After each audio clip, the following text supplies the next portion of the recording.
Hey, ladies and gentlemen, it's time for another edition of Adventures in Careerland.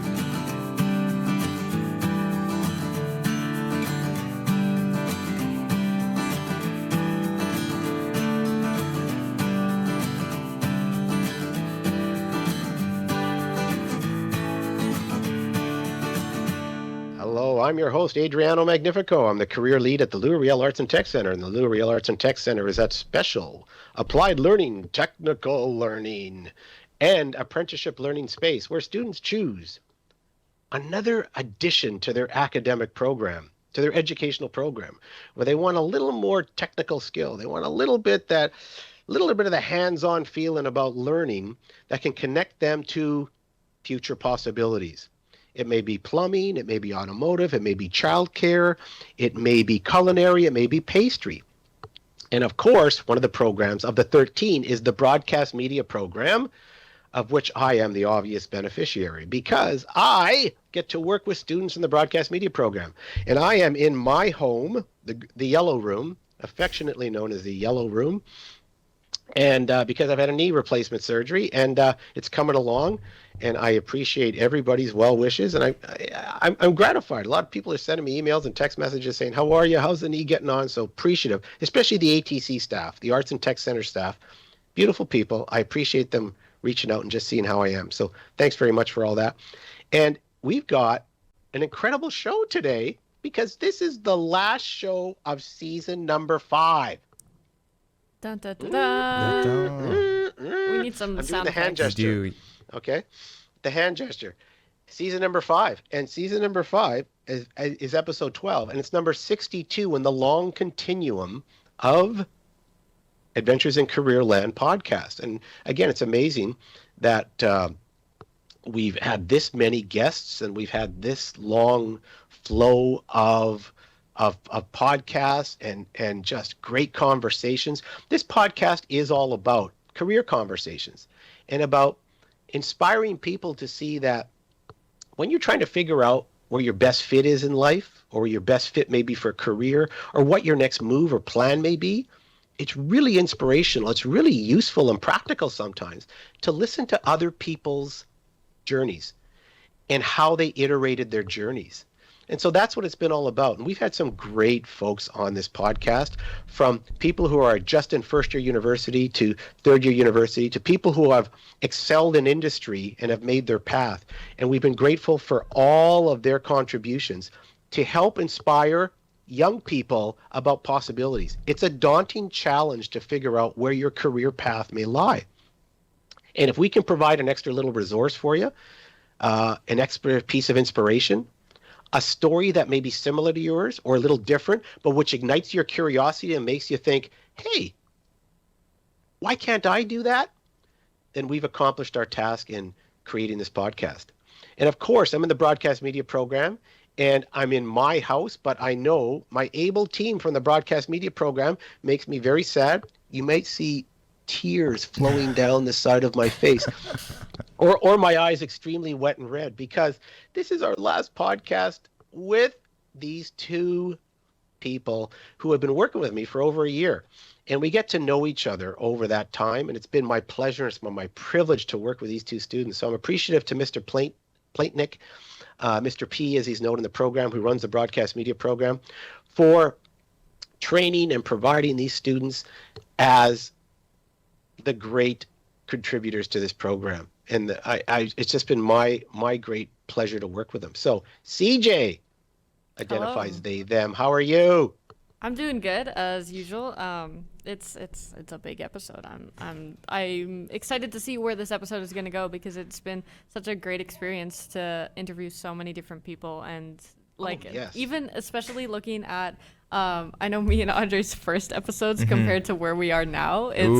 It's such a big difference. I'll tell you, yeah, I look back at the episodes in season 4. I think the first episode, it was with me. Yeah. Look back at that, I'm like, ooh. I know, I? same here. When I look Changed back at so much. When I look back at my episode, I'm like, oh, jeez. Yeah. But that's totally okay, right? And of course, André Boisjoli identifies he, him.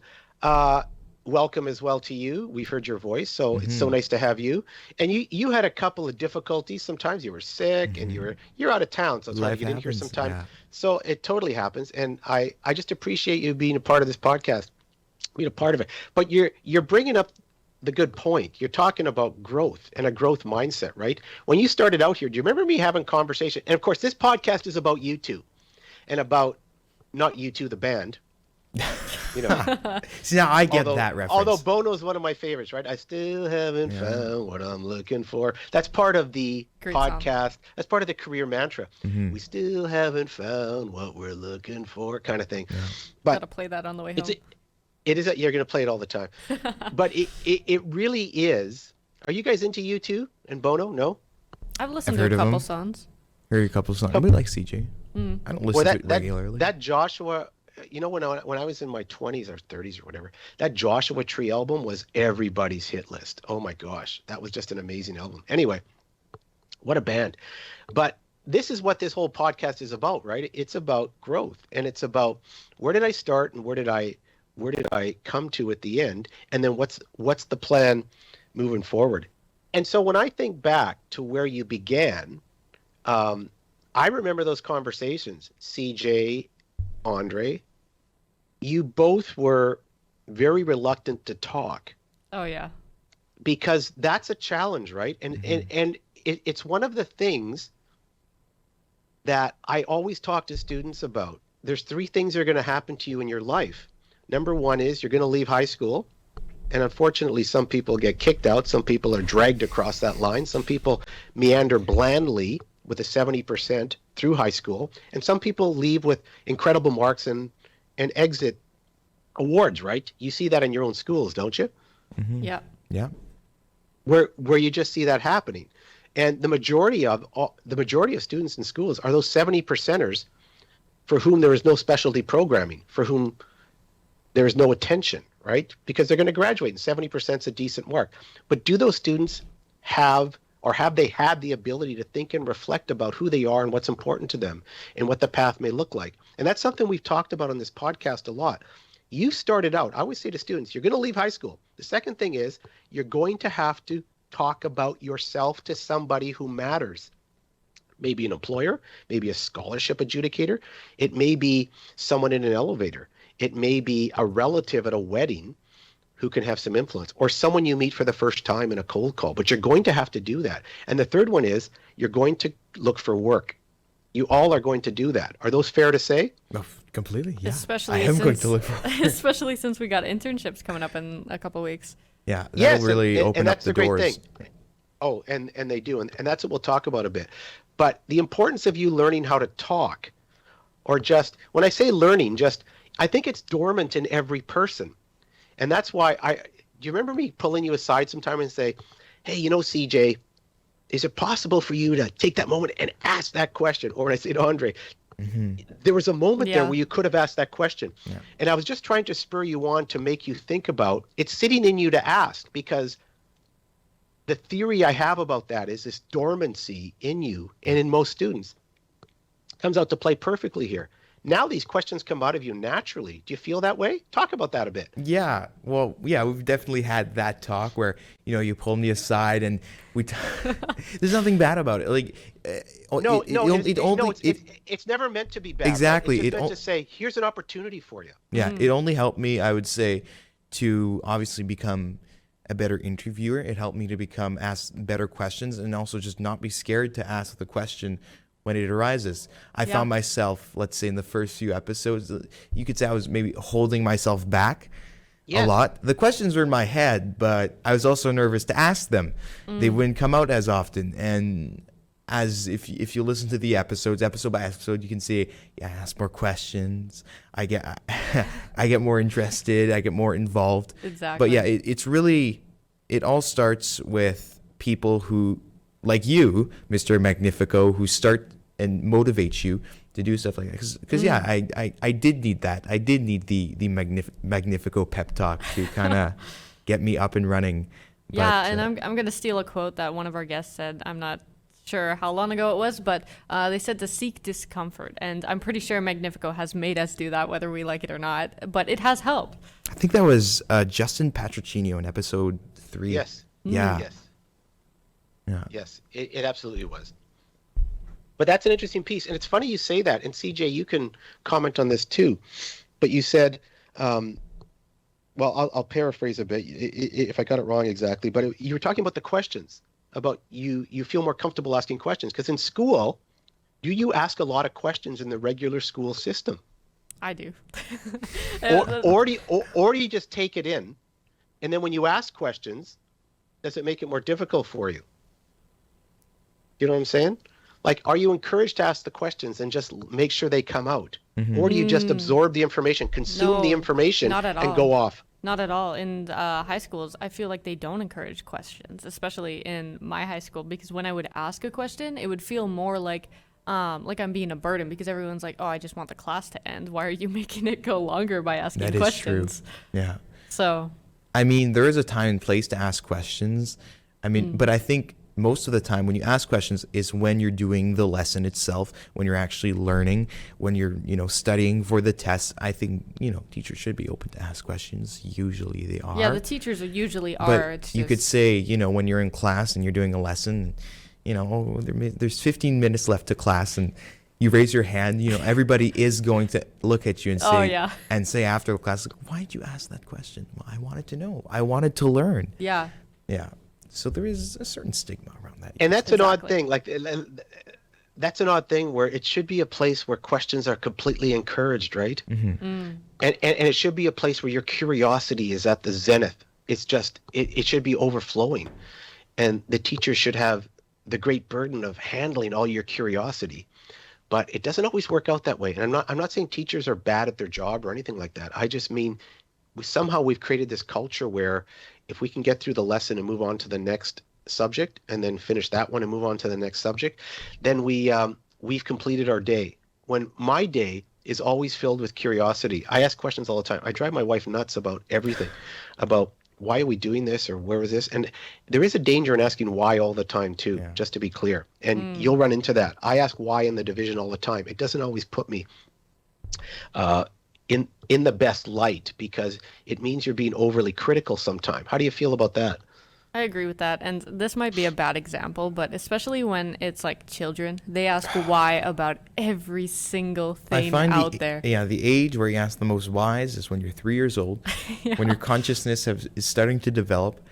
And you go, why? Like we've all had that toddler, that cousin. My favorite one is when I think she's a cousin. I'm not sure what she is, but she asked, "Why is the sky blue?" And I'm like, "How am I supposed to answer this to a 5-year-old?" Yeah. I'm like, "I don't know. It's just blue." But why? Exactly. Talk about the refraction of the spectrum. I don't understand why you just can't tell the kid that. Yeah, she won't understand any of that. Okay. All right. I don't even know what I just said. They'll only be more wise if you explain that. Yeah, I just give up at one point, because eventually it gets to whys that I literally just cannot answer. Yeah. But there's lots of research, and I've written about it, and I've there's a great head talk by Mr. I forget the fella. He passed away, unfortunately, by Mr. Robinson, I believe. Anyway, he talks about the diminishing creativity in students. And there's lots of other research about this. And as you move from the elementary grades up to high school, where your creativity, this sense of asking why, your curiosity diminishes by the time you get to grade 12. Mm-hmm. Why do you think that happens? Ken Robinson. Yeah, Ken Robinson, right on. Why do you think that happens? Why do you think high school suddenly diminishes your creativity? That's a great question. Good question. I mean, if you look at personally, I think it's like, this is a bad way to put it, but I think it's the students being fed up with the system, honestly, because it's the same routine over and over. And then you have the stigma with asking questions. Everyone just wants to finish the class and go home. And then you have there's only certain time slots. You don't really get any free time to be curious about stuff. It's just kind of like class to class to class. Okay, you have a bit of lunch to hang out with your friends, and that's about it. And then by the time you're about to graduate, you don't really know what you're gonna do afterwards. So there's the stress of that, and then you're just like, well, I guess I just have nothing to do. I think a lot of people just kind of start giving up once it gets to that point. I mean, I'll just go off of what you're saying about, do schools kill creativity? In one sense, I guess they do, but they also do not. I mean, it is a space for creativity. There are time and spaces for that. But when it comes to, like, for example, a class size, sometimes I have a class of like 25 or 30. And when you think of that, for one teacher, it's a lot of kids. It's a lot of kids to nurture each, manage, but also to nurture and to encourage that creativity for each and every single child, right? So that's why I think during the pandemic with the smaller classes, it was better because you could have more one-on-one time with teachers. That is true. They were more available on Teams. They said, right? It's like, yeah, if you have a question, just let's set up a meeting on Teams. I feel like it's funny saying this, but it was almost easier to connect with your teacher when it was on Teams because they were always there. But also then you think, well, the teacher also has a life out of school. You don't want to bother them too much. So during school hours, though, you could send a message. Very simple. They usually respond pretty quick. Whereas if it's in person, they could be on like a lunch break or something, or they could be running around the school. Or, of course, there's other students, so they'd have to get to them first. And then it's kind of like, oh, well, there's 5 minutes left in the class. Can you ask me that question later or something? And I find that, for example, I've already done this. You raise your hand in math class, for example, or you raise your hand in English class, and then you wait. The teacher says, sure, I'll get to you. Yeah. The class ends and the teacher never gets to you, and you go to the other class. It kind of, you feel discouraged. Exactly. You don't, and right? And it's not the teacher's fault all the time. No, sometimes it's not. They forget, and sometimes like they have so much stuff going on. They got to do assignments or they're grading tests or something, and they just don't get to you. Yeah. So it all comes to. Yeah. Well, that may be influenced by the pedagogical format where the teacher's at the front of the room. And so if you're administering that way, if you're delivering that way, where you're one person talking and there's 25 people in the pews, then it is difficult. I just think the pedagogy in schools is slowly going to change, or it will change, or it has to change. Like project-based learning is very prominent in a lot of classrooms where people are working in teams, and they're encouraged to come up with driving questions and to become more empathetic about the topics that they're trying to kind of write about or think about or talk about or create. So those things, I think those things are coming. I think they're already out there, but overall, I think the teacher is still the person at the front of the room and is kind of in charge running things, which is all okay. I mean, that's just, for me, that's pedagogical. You have to figure that out. And, well, it also comes with a certain reform to public education. Education is always changing, right? Education from 20 years, 30 years, even 50 years. Like it's so different to how it is today. There is light at the end of the tunnel. I believe there's light at the end of the tunnel. Actually, I had the chance to speak to the divisional trustees recently, a couple of them, 4. I'm going to interview all of them. And I talked to them about, changes that have been made throughout the system, throughout the years. One specifically was in the system for about 45 years. She says she's seen it all. Right? Students struggling, students not being cared and having attention or stuff like that, right? So there are always changes being done. Maybe they'll be, but it'll never be perfect. Sometimes it takes a really long time to implement them, though, too. True. It could take years and years to implement one change into the system because it's just such a traditional system.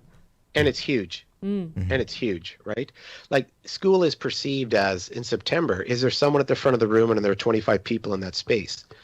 And until you change that paradigm of school, and that's where the pandemic created some interesting possibilities for online work. It didn't work for everyone, but it did work for some, right? And so it offered some spaces for people to engage learning in different ways and almost to become a little more student-centered in doing some of the work. So I think, and it trained every teacher in how to use the online processes, right, and protocols, which is kind of cool. So that's good. Hey, I want to ask you a couple other things.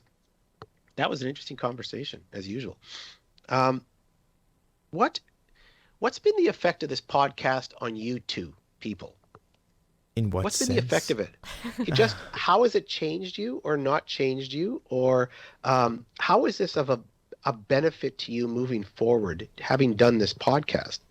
Well, I've had the chance to meet a bunch of amazing people, CEOs, Kevin Hirschfield, man on the 10 o'clock news. You get to meet different people. They all have their own unique stories.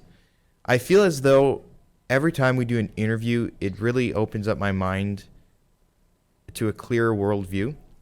The only way we can get together and agree with each other and create peace in the world is by understanding each other and understanding our differences.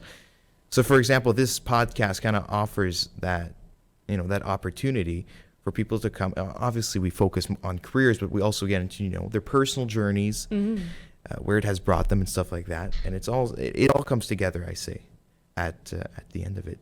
But how is it? But that's like, you could say, that's the big brain of how it has changed the me. wise words. The wise words that have just come out of my mouth. But I'd say another way that has changed me is, obviously the skills that I've acquired from being on this podcast, obviously interviewing, editing, producing, stuff like that, all essential skills that I will need in the broadcasting industry. Here, I'll pass it on to CJ. I think I've said enough. But. You could keep talking. You talk about it great. Like, for myself, I know I have become super talkative. I'm the quiet, shy kid who doesn't like talking to people. And then I took a jump and got on this podcast and started talking to so many different people and so many strangers. Even in the program in general, I've talked to so many different people, and I never would have thought I could become this talkative. It's come to the point where sometimes you have to remind No, just kidding. But also being able to hear like different stories, as Andre said, and different experiences, because myself, I'm not really sure where I'm gonna go. Like this entire program that I took was just a leap of faith pretty much, because I'm like, I really don't know what I want to do, so I'll take this and see if it's something I'm interested in. So I am planning of maybe going into something in this field, but to hear people who go to university and people who don't is very interesting to hear the different experiences, because you always have people pushing you to go to university or college. And then when you hear success stories of people who don't, then you're like, okay, maybe the traditional thing of going to university and everything isn't needed, because some people have still found success even before like they've left high school, which is crazy to think about. That's a great point, because there was, when I was growing up, it was certainly a sense of go to university, and your fallback position was Red River. It was certainly go to school.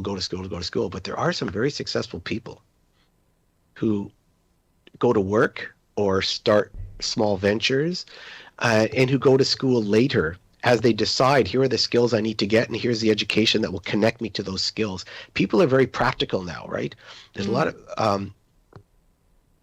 lot of thinking around, how will this skill connect me to work and to my best self moving forward, right? Do you feel that way? Like, I'm going to be much more selective. What's your plan? And then my bigger thing is, what's your plan when you leave this? You're going back to your high school to finish your final semester, and then you're off into the world. What is each of your plan right now? What are you thinking? What's my plan? What's your big plan in the world? My big plan? No, what's your next step? My next step. Your next step. It can be a visionary plan, but it can be, what's your next step? Are you going to CRECOM at Red River?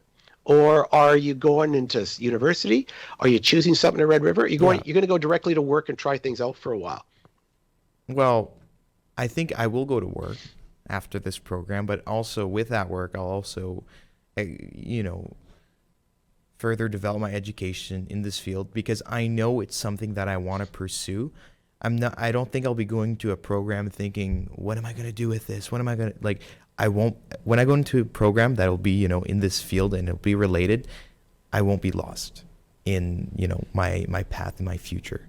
Because I have, but it's because this program has allowed me to, find what I really like and what I truly appreciate. And it is broadcast media, I'd say. So I know for everybody else, they can't say the same, but I mean, I feel personally that I'll kind of know a bit where I'm going to go. I won't be lost. I hope I won't be working. So you have as a barista direction. You have for the rest of my a life, direction. Right? Yeah, I have a direction. Like, Well, your skills are a great value though. Like your video editing skills, your problem solving skills, like the things you've done in this program, your giant event planning and implementation skills on your resumes, those have to show up. Are you putting these on your resume? Even this podcast and the collection of podcast episodes that you've been a part of. You guys have been a part of at least 20, haven't you? At least, yeah, that's for sure. I think more than any other group. So these are important pieces to put on because people like to see not just that you've done a little project, but there's a certain longevity to a project and that you've grown the project. So my sense to you is I think we've gone from 8 or 9 viewers to 10 or 11 viewers. So there's real growth here.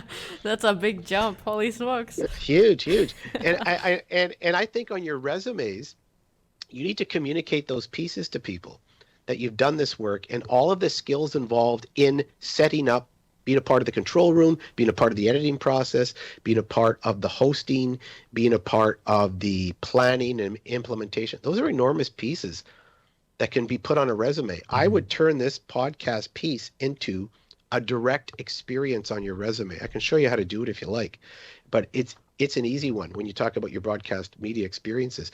You've done a little bit on your own in the class, right? Haven't you done 5 or 6 podcasts? We have, yeah. But this is the longevity one, right? Yeah. Exactly. This is the big one. This is the one for which you were selected, right? Out of the whole group, you were selected to do this. Yeah. That's a very special piece too. Speaking of those skills and everything, with all the skills that we've learned in this program, which is a ton, I've learned so many different skills that I kind of had at the beginning, but then also new ones. And I'm not quite like Andre by going into any sort of university right away or anything like that. I'm thinking more of getting a job right after, if possible. And then obviously if that job doesn't work or if I can't really find a place to work for a while, maybe I'm like hopping between jobs, not knowing what I'm going to do, then I would go back to university and take a class later on. I don't think my mom will like the sound of that because she wants me to go right after high school. But I told her that I'm planning on getting a job, and if that doesn't work out, then I will go back and take more classes. But even after you're done this course and come September 2023, I mean, I don't think it's wrong to also take, that gap year. That gap year. Ooh, parents don't like gap years. Mr. Magnifico, what do you think about gap years? Well, there's an entire organization with whom I connect called I forget what it's called, but it's all about the gap year. If you want, I can connect you to this organization. They will help you plan the most meaningful gap year you can imagine. And there are companies connected to whose mandate is to help you create the gap year that will help connect you to the best possibilities. It's full of activities, full of connections to people, full of some soulful thinking about who you are, what's important to you, and trying out activities. And they could be overseas or they just could be in this space. But there are organizations now that help you with a gap year. So you have to be ready. So there are ways. To be ready. So there are ways of using that gap year to create something, of purposeful. course. Personally, I think gap years are like an amazing thing to take because I remember, I don't know if it was in science class or a psychology class or whatever class it was, but they said around the age of 21, I believe, is when your brain is fully developed and you know fully what you want to do. So if you go to university right after high school, a lot of people end up dropping out because they just take a class that they're like, I'll try it. I don't know if I want to do it. And then they'll drop out, and a couple years later, they'll go back and do something they're actually interested in. No, that's true. And there is research to show that people who just go into those first years of university and they're 18 or 19, they change their majors a lot, because they discover things as they move and they iterate through courses and discover, I like this, this sticks to me, this gravitates to me, I'm going to move on. So there is this ambiguity around what should I do when you go to U1 or you try those first years of university. And there's research that shows the majors change constantly, and the major means the pieces you want to specialize in with a little more dexterity and energy. So, but the gap year can be interesting as long as there's reflection, right? Everything is about reflection. When I talk to you about collecting dots, remember the big piece is connecting those dots, and connecting those dots is all about reflecting on what you've collected. And in this program, you've collected a lot. You're going back to your high schools where you're going to collect new dots. Will you now bring a different lens to the courses you're taking and a different perspective, a different inquisitive nature to the courses you're taking because you've been in a hands-on program and you've worked in this podcast and you've worked with me in career development. So you're thinking differently now with every new action step you take. Yeah. What do you think? Yeah, I completely agree with that. Personally, I love hands-on experiences, so I've loved this program a ton because, yes, I like writing essays and reading books and whatever else Everybody you do. likes writing essays. No. Oh, yeah. No. But hands-on experience is a lot more beneficial to me, at least, because you actually get to see what you're doing and kind of have a feel experience to describe it, where you have that memory of literally what you do rather than just having something that you have to watch it happen. You do it yourself, and I find it's easier to learn it that way. No, you're right about that. In fact, it's when you even write, if you're a writer, CJ, when you write, I'll give you a quick example. I wrote an article for the Globe and Mail about karate class. I was looking at, middle-aged guy in my 50s looking for an activity to keep me in shape. So I went to a karate class and I experienced the karate class and I wrote about it for the Globe and Mail. I couldn't have written that article until I experienced the karate class from the inside out, until I did a hands-on experience of getting hit in the head a couple of times by a foot at this karate class and thinking, this is not my gig, right? With a bad knee, this is not my gig. So it's interesting. The hands-on piece spurs on this other sense of creativity. That's what I say to you. When you experience it directly and when you experience it intrinsically, your ability, your sensory perception of what happened to you is really powerful. And if you like to write, watch your writing take off. What do you think of that? No, I like that karate class analogy you just made. But yeah, that is true. You could, read the textbook in class. You could read all you want about karate and how to do it and what they do in karate. The moves of karate, but you don't really know it until you actually do it. Exactly. Yes. After you've had that experience and you want to do something, you want to maybe use your experience while, maybe you're in a production now I'm talking about broadcast media, or you want to use that experience, when you write your article on karate. It'll be so much richer in content, but it'll also be more meaningful at the end. Right? Yes.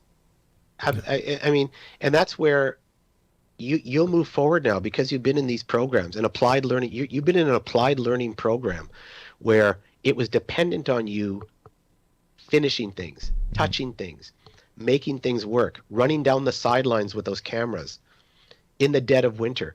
Every sense in your body is on fire when you're doing that. There is nothing that will connect you to that experience. And whether or not it is something you want to connect with more than actually doing it. And that's part of the problem sometimes. I'll give you a quick example too. I've been an English teacher for a lot of my life.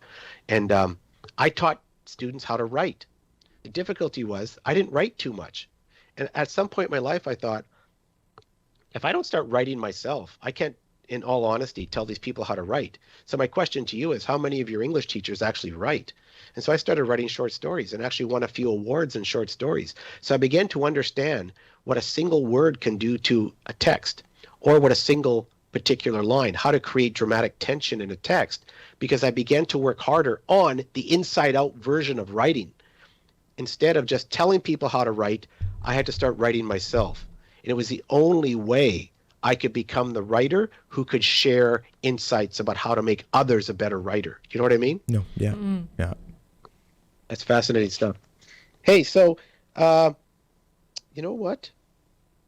We know what you're going to do. You've learned a lot. I just want to tell you a couple of things. I always like to do this at the end about strength bombardment. I just want to tell you what I see in you guys for strengths now. CJ, I just see you're patient. You've been patient with me with some of my pronouns. I really appreciate that. It's been kind of humorous to me, but there were times when I mess up pronouns, and I want to say they are patient. Okay? I want to say that because people sometimes when you have a certain patience, I see that in you. And it builds bridges like you can't believe. I hope you understand that, CJ. I really appreciated you being patient with me, and I see that in you. And there's a certain patience and a certain poise to you that I think is going to keep you in good stead down the road, because there's nothing worth getting excited about or upset about when you can just talk about it and communicate and share your feelings. So I really appreciated that from you. I appreciated your sense also of timelines and getting things done, or when things have to be done. Like, you were really good at that stuff. And just you've got a great voice for radio. I really love your voice. You do. I've had friends who've you. listened, and they say you have a great voice for radio. You're kidding. I honestly hate my voice. No, I'm telling you. No, you have a great voice, and I don't know what it is. There's a certain silkiness to your voice. That's so really weird nice to hear, because I honestly absolutely hate my voice. Like, I hate being on recordings and radios. No. Yours is a conversational. You developed this. Yours is a conversational kind of. It's not a harsh voice. It's a very. It's assertive, but it's not harsh. That's one of your great qualities. So I could see you being a radio DJ. I Radio could see DJ you sounds fun. Working on this. It does sound fun, and that's right in line with some of the stuff you've been thinking about here. Just because I think you have that nice voice, and I don't listen to a radio DJ unless I like their voice, honestly. And I think you have that in you. And Andre, you are a problem solver to me. Like, there were times, I don't know if you remember times we were sitting here, you threw the laptop out and you hooked things up, it wasn't working, you got it going, and you have that quickness. Yeah, ran to your office with the business cards. Oh, The yeah. business cards, I remember that. And getting those pieces done, but there's a sense of urgency to you to get projects done and to move things. You don't always move at the right pace sometimes. No, that's true. That's true. Once you're on, but you figured that out about yourself. And that's what you learn by doing these podcasts. And that's what you learn about having real deadlines, and that this is more than just an assignment. There's actually people listening to this podcast, and people who expect some output from us, which is kind of cool. So I admire those pieces about you. And Andre, you've got a great voice as well. I think both of you have this really, really great vocal variety to your voice that really connects to listeners. So I think you have skills. I like it. Your Vocal skill variety. sets both Vocal of, variety. Got to put that on my resume. Yeah. You do. You have vocal variety, which is really, really good stuff. I think it's something to use in a resume. So, hey, I guess we're coming to the end, but it's time for me to do a few quick cues with you guys. Ooh. Didn't expect this. Okay. This is a surprise. It's like This is a big tables of surprise turns. because you surprise everybody else. It's time for me to surprise you, and to put you on the spot. So we'll do it this way. I've changed the quick cue questions, and I'm we'll scared start now. with CJ. No, they're simple. CJ, you answer first, and then Andre, you answer second. Is that okay? Sure. Yeah. Okay. So do them quickly, and don't say I'm with CJ or I'm with Andre. No, just Yeah, come on, answer Andre. whatever you want. You can't okay? agree with me. Yeah. Okay. So I'm going to ask, are you ready to go with the final edition of Quick Cues? Yeah. All right, here we go. So, butter or basil? I don't even know what the second one is. Margarine. Margarine. Margarine. Butter or margarine? Neither. Both of them are fine. Doesn't matter. Okay. Andre? Yes. Well, what? Which one do you choose? Oh, we're doing this way. Oh, geez, I Oh messed my up. God. Butter. What do you Always do? butter. Yes. Butter. Butter. Better with butter. Yes. Andre's Yeah. already failing. He didn't answer. Betty quick. has butter. No. That's why this thing. Okay. All right. So the second one is read a book or watch TV. Ooh, depends, but probably book. Watch TV. Very good. Salad or sandwich. Salad, 100%. Depends on the sandwich. Sandwich. Okay. Walking or biking. Walking. I tried biking to school this year and We I don't failed. want I'm a big. explanation, I like okay? biking. Biking. Biking. Okay. Now, would you consider yourself more creative, or more technical? Oh, creative. Creative. Okay. Now, here's a good question for you. Are you more concerned with the environment or having a big salary? Environment. Having a big salary. I like it. I knew that would hook one of you. Are you more city or country? Country, 100%. Middle city. Was that English? I don't know. Yeah, what did you just say? I appreciate both. Okay, but you live in the country. I know, but I don't mind living in the country. That's why I say I appreciate both. Okay. Pick one. Come Now, on. okay, pick one. English or math? English, never French. math. No, just kidding. English. English. Okay. French fries or onion rings? Ooh, French fries. French fries. Okay. Netflix or Disney Plus? Netflix. Netflix variety. Okay. Guacamole or salsa? Salsa. Guac. Ugh. Okay. Zombies or vampires? Zombies. Zombies. I am one. Okay. Right now. Banana or apple? Banana. I like a good apple. Okay. Artificial tree or real Christmas tree? Artificial. I don't need that tree shedding. I wish we had a real Christmas tree. We don't. Okay. And of course, your favorite podcast host. Me. Adrian. Oh Myself. my God. That's the wrong answer, okay? You can't Your say favorite yourself. podcast host. Why not? Adriana Magnifico, Yeah, okay. of course. Magnifico. Woo, they got it right. They finally got the quick cues correct 100%. So that was my version of the quick cue that changed the questions a bit. And so you felt what it's like now Yeah. to get the quick cues. Yeah. Oh, So that was funny. I thought I'd give it to you, and I changed up the questions. Hey, I want to say to you, too, I'm so appreciative of having you alongside me doing this podcast. I will miss you immensely. Oh, we'll miss you too. Oh, there goes the tears. Gotta wipe all the tears. And, of course, my dog is here saying, what? He's not going to be with you anymore? No, they're gone. They're We're gone. passing the seats on to the next Passing- generation. They're passing the torch Yeah. to the next group of students. We who need an come actual next year. torch. So, Give it to whoever but you comes. have, I'm telling you, you guys have paved the way in every group we have. I'm appreciative to the first group, Lily and Isabella. There was then Zoe and Akira, and now Andre and CJ. You each group of podcast co-hosts have raised the bar for the next group, and that's what you've done. So I'm so proud of you. It's been my pleasure to work with you, and that is Season 5, Episode 12, our final podcast of the season. And we'll be back in the next semester with a new group of co-hosts. How exciting will that be? They're gonna miss us. Yeah. I miss you right now. I appreciate you all listening. I appreciate you can check us out on all your podcast platforms, and you can check out some of the interesting things some of our guests do on our Instagram, Facebook, and social media platforms. So, hey, I appreciate you listeners. I appreciate the podcast team in the control room. They work. There's Ash. There's been our co-host. We had a co-host sometime who was also Zach. Zach, who helped us out. Yeah. So Zach, I was really appreciative of you filling in when Andre was stuck out in the back out in Ile de Chêne, the place of the tree, and it's been a ride as usual. So congratulations to my team, congratulations to all the people who put this together, and that's it for Season 5 of Adventures in Careerland. We'll see you in Season 6, just around the corner. Ooh, applause. That's a wrap. That's a wrap. It's a wrap. Wow.